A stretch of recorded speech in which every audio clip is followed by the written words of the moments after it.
Ok, muy bien. En la fisiología gonadal, entonces, lo primero que tenemos que tener en cuenta es cómo se produce el proceso de diferenciación sexual.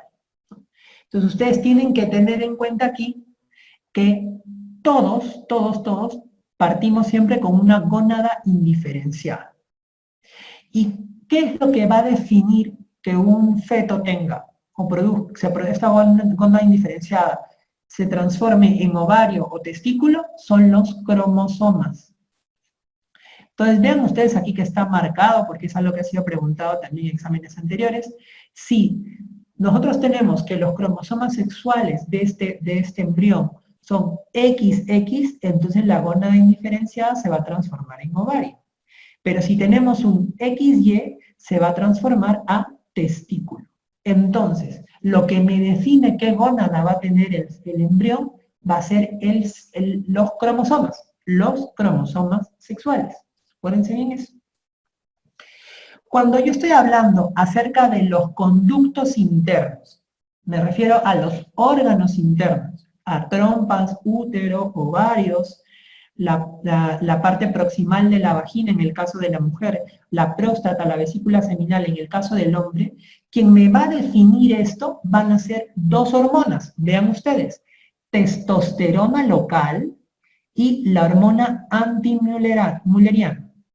Estas dos hormonas a nivel local van a permitir que en el varón se produzca la regresión de los conductos de Müller, dado que el testículo produce hormona antimülleriana, y la testosterona local que produce este testículo desarrolla de los conductos de Wolff, de manera que no se formen trompas, ni úteros, ni el tercio proximal de la vagina, sino la vesícula seminal y la próstata.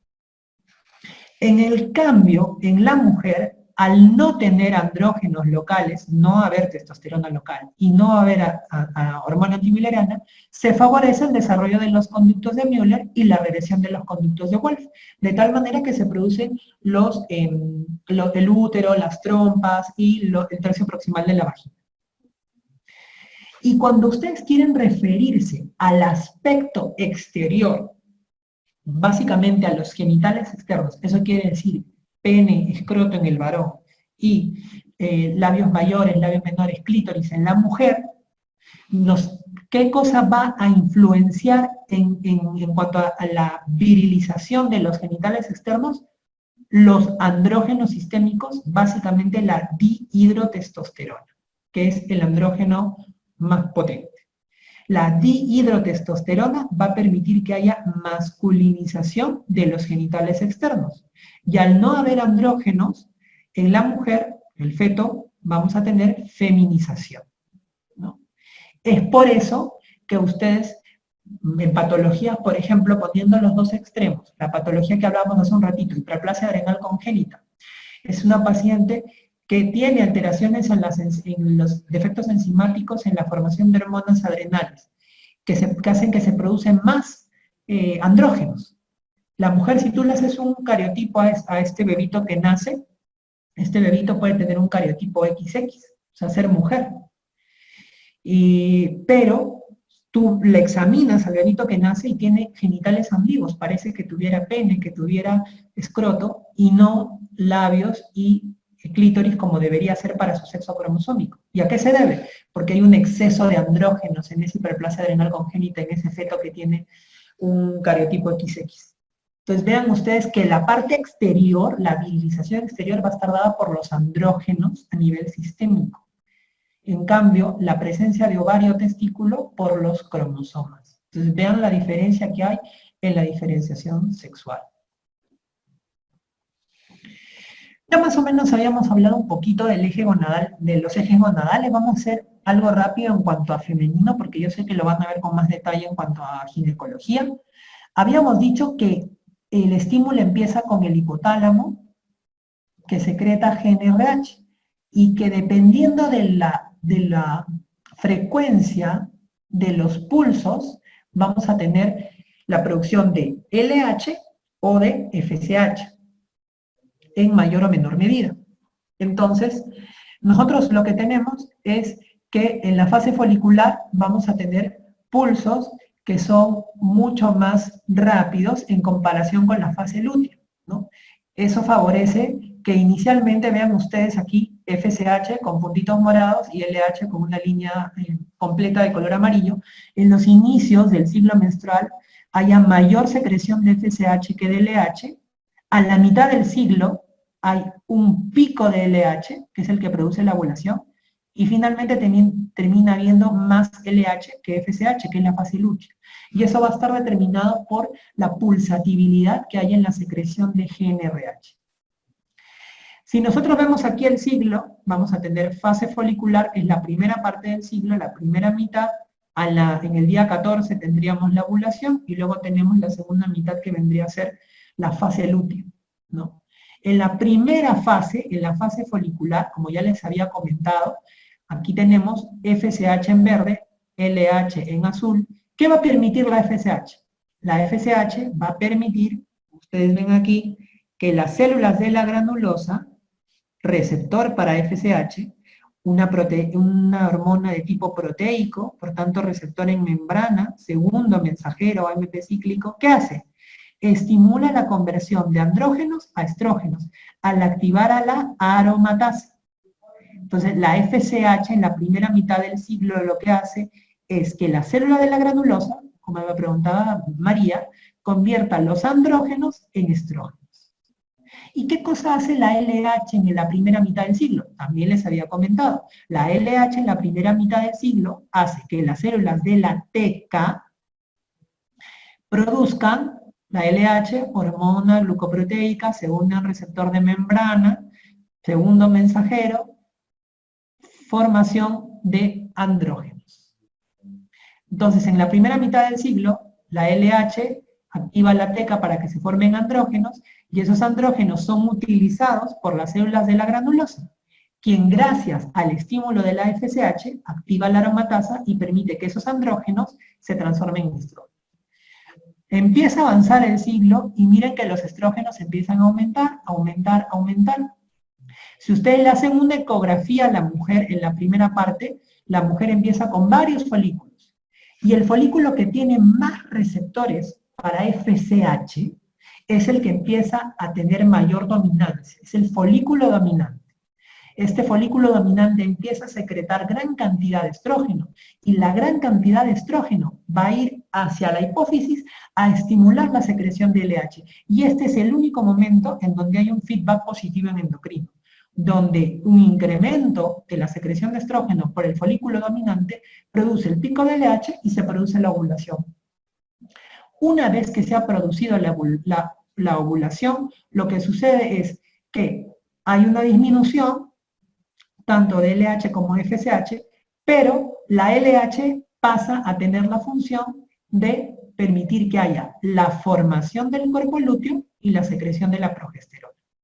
Entonces vean cómo va cambiando la función que tiene en este caso la LH durante el ciclo menstrual, ¿no? Y en el caso del eje gonadal masculino, LH-RH, colegas, es lo mismo que GnRH, no se vayan a asustar. La hormona hipotalámica estimula LH o FSH dependiendo de la pulsatividad. Ya les había dicho, LH estimula a Leydig, pregunta de examen, para que se secrete testosterona. Y la testosterona es el principal regulador del feedback con LH. Negativo, regulación negativa. La FSH, por otro lado, vean ustedes, estimula a Sertoli. ¿Para qué? Para regular la espermatogénesis. ¿Y quién inhibe FSH? ¿Quién hace el feedback negativo? Inhibina, que secreta Sertoli. Además, la testosterona influye en la espermatogénesis. Entonces, ¿para qué espermatogénesis se necesita la testosterona y se necesita la acción de las células de Sertoli que han sido estimuladas por FSH? Cuando vamos a la parte periférica, ¿cuál es la función periférica de testosterona? Vean ustedes que testosterona va a actuar a nivel de los tejidos, pero hay una forma más potente, que es la dihidrotestosterona. Esta es el andrógeno más potente, que va a tener efecto a nivel periférico. Y esta conversión de testosterona a dihidrotestosterona se logra gracias a esta enzima, que es la 5-alfa reductasa, tejidos periféricos. convierte la testosterona en dihidrotestosterona, que es más potente, y esta dihidrotestosterona es la que produce la virilización externa y la maduración sexual. Es por eso que cuando hay hiperandrogenismo hay un fármaco que inhibe, por ejemplo, acá la alfa-reductasa. Acuérdense ustedes que en el caso del varón, la testosterona puede convertirse en estrógenos en el tejido adiposo a través de la aromatasa. El tejido adiposo tiene aromatasa, de tal manera que la testosterona se puede transformar en estrógenos, ¿no? Y los estrógenos tienen la función en el varón de permitir que haya una adecuada salud ósea, ¿no? Y aquí, para recordarles nuevamente, embriogénesis, lo que habíamos dicho, testosterona permite que haya la formación de los conductos de Wolff, ¿no? Y la dihidrotestosterona, la virilización. Vamos ahora en cuanto a los efectos. Acuérdense bien ustedes que tanto varones como mujeres tenemos testosterona y estrógeno, solamente que la relación es diferente, ¿no? En el caso de los estrógenos, ¿cuáles van a ser las funciones que van a tener los estrógenos? Primero, a la cabeza, van a permitir que haya crecimiento mamario. Acuérdense que el crecimiento mamario es el primer signo de desarrollo puberal, ¿no?, en la mujer, y van a permitir, aparte del crecimiento mamario, el desarrollo del ciclo menstrual. Ya habíamos dicho que el pico de estrógenos que el incremento de la formación de estrógenos por el folículo dominante es el que hace que se produzca la ovulación y regula todo el ciclo menstrual. Entonces, importante los estrógenos en el ciclo menstrual, crecimiento mamario y ciclo menstrual. Luego, la segunda función que van a tener los estrógenos va a ser la salud ósea. Y esto es importante tanto para varones como para mujeres. De ahí la importancia de que cuando las mujeres ingresan a menopausia pueden tener mayor riesgo de osteoporosis. Asimismo, los estrógenos permiten que haya una mayor formación de colesterol HDL. Es por eso que las mujeres, cuando están en su etapa premenopáusica, antes de la menopausia, cuando son fértiles, los estrógenos, ¿qué hacen? Hacen que haya mayor producción de colesterol HDL y por tanto tienen cierta protección cardiovascular, ¿no? También a nivel de lo que es piel y faneras van a permitir que haya esta piel tersa, ¿no? Que el cabello tenga ese brillo adecuado, van a darle precisamente esa vitalidad a la piel y las faneras, los estrógenos. Y finalmente van a regular lo que es el estado de ánimo. Entonces van a permitir que pues haya un adecuado estado de ánimo en las mujeres. A diferencia tenemos la testosterona. La testosterona, su primera función, similar a la que habíamos visto con los estrógenos, en este caso no van a tener un efecto básicamente en lo que se refiere a la virilización. O sea, van a permitir que haya la formación de caracteres sexuales secundarios, básicamente la presencia de vello, ¿no? De vello de barba, de bigote, de vello axilar, el engrosamiento de la voz durante la pubertad. Y acuérdense ustedes que si en la mujer el primer signo de desarrollo puberal es el crecimiento de la mama, en el varón el primer signo de desarrollo puberal es el aumento o el crecimiento, el aumento de volumen testicular. Para que vean la diferencia.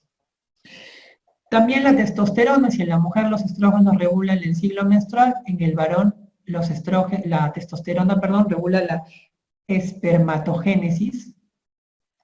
Regula, ya lo habíamos visto, ya me había dicho que para espermatogénesis es importante la testosterona y la acción de la célula de Sertoli.